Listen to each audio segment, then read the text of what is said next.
Hey, this is James Vincent, one of the piano teachers from Vincent Music. Today I'm going to be taking you through a piano tutorial on learning Etude by Beyer.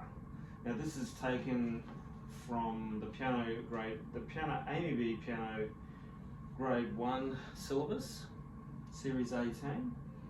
Yeah, great little technical piece, this one, and it's a little bit different. That the emphasis on the technique here has a lot to do with bringing out the melody line and letting the left hand just settle underneath it. So I'll give it a play so you can hear it.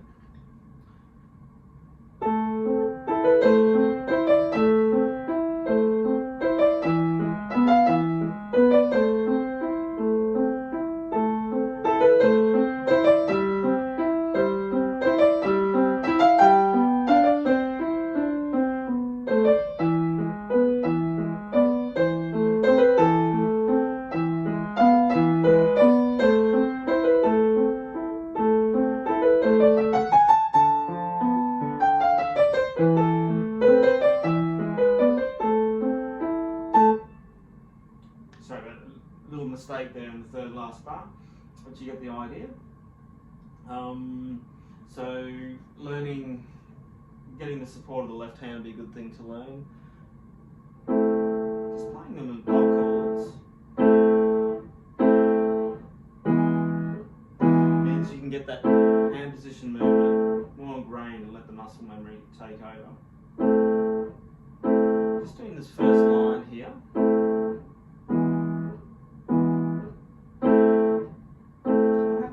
After you're playing, after you practice a while, the left hand, the fingers start to know where to go, the hand shape starts to know where to go, and your hand position movement, how far away you're going from that A minor to the E, starts to settle in more. And then of course breaking it up, playing it as written as the broken chords.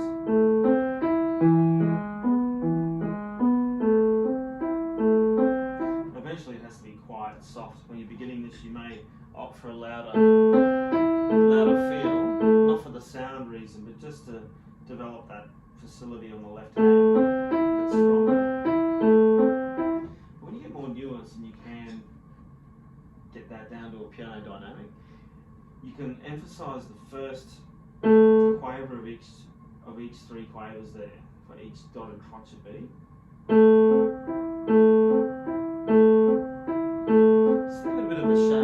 Shape, I mean dynamic shape, so it's not all just flat. Loud, soft, soft, loud, soft, soft, relatively, just slightly louder.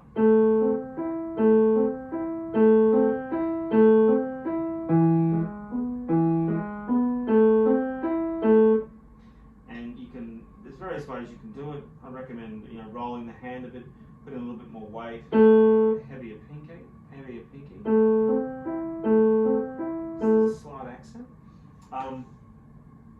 And it goes through. Now this right hand's very, very lyrical.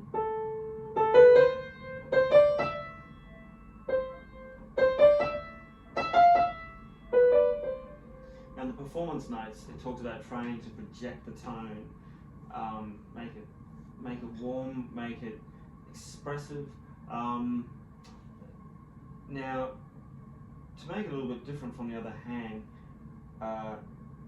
now this goes in a bit of a balancing thing as well, but you could play a little bit more pointed, just a tad more pointed fingers. You make the attack of the sound stand out a little more. If you're a bit more, pointed fingers. And it has a natural contour in the slurs and the phrasing. So as you're going up from A, B, C, D, E. Even though it's just mezzo forte, there's an implied thing here where as the melody notes are rising, you get louder, and it just be a slight subtle effect. Make that more mezzo forte.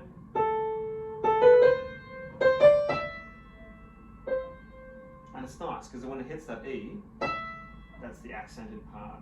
So the accented E would of course be the peak of that line. Make that a bit louder.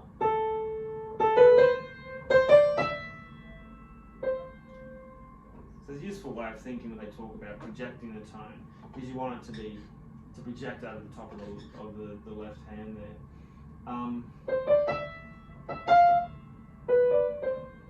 there's nice little inflections in the slurs. So as in the ends of the little slurs, you can actually lift the hand a little bit.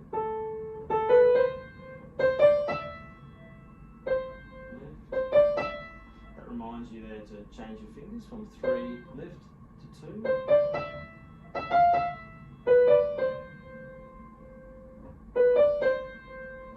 Sure.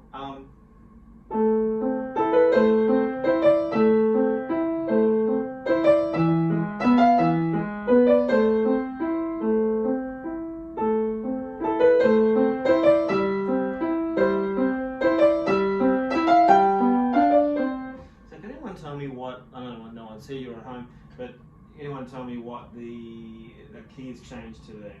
So after you've gone to that,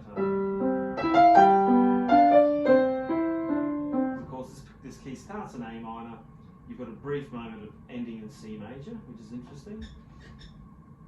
Then it's going back to A minor in line 3.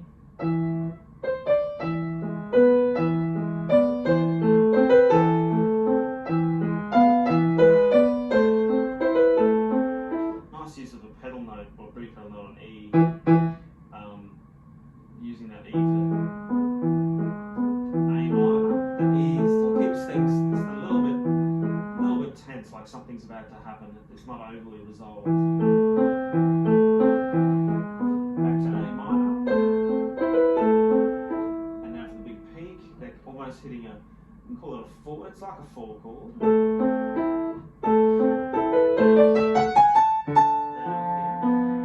First time they've gone there. So really, it makes a special impact. Which is also the loudest part of the song, the most climactic part.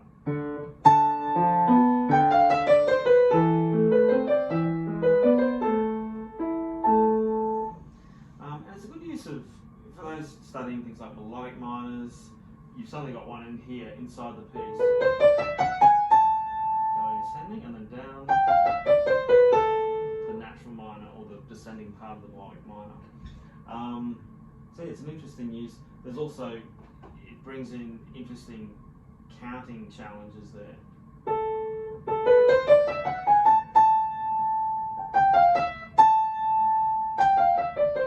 remember, this is 6/8, and to break down 6/8 again, 2 beats in a bar, each beat's a dotted crotchet beat. So you'd be counting 1, 2.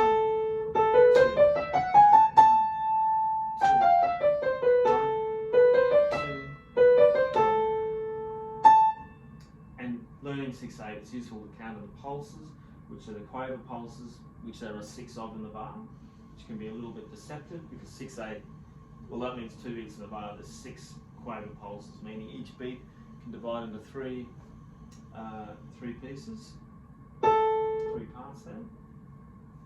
So you get, if you count the other way, it would be 1, 2, 3, 4. 1, 2, 3, 4, 5, 6. 1, 2, 3, 4, 5, 6. 1, 2, 3, 4, 5, 6. 1, 2, 3, 4, 5, 6. So yeah, that's a little bit to get your head around. And as always, often save the best to last, or the hardest for last. So looking at the ending early on in your learning will make this, we'll get a better result. And now what else is there? So moderato, there's some basic, moderato means medium, moderately fast. Got some semi-quavers, and what other symbols on here? Also Etude is